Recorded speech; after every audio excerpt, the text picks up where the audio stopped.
My name is Luke Glanville. I work on a range of questions around international efforts to protect vulnerable populations from genocide and mass atrocities. I teach a number of graduate level courses here at ANU that draws on some of this research. I teach a course on the responsibility to protect, I teach a course on the ethics of peace and war, and a course on the evolution of the international system. There are two broad dimensions to my current research.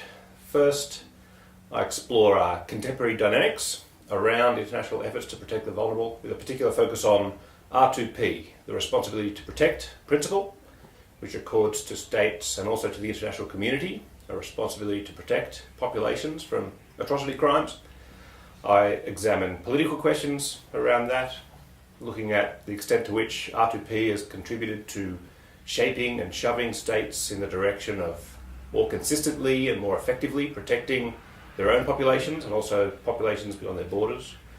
Looking at ethical questions, what should we expect of states? What ought states do, not only with respect to their own populations, but also with respect to strangers and foreigners beyond their borders.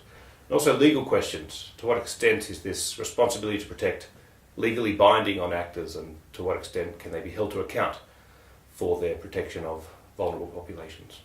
A particular project that I'm working on with respect to contemporary dynamics around R2P is one on children at R2P. I'm pursuing this project with Bina da Costa, a colleague here at ANU, and we're exploring on the one hand what R2P can contribute to our thinking about how to protect vulnerable children, but also how our understanding about the vulnerability and also the resilience of children can inform how we think about and how we approach R2P today.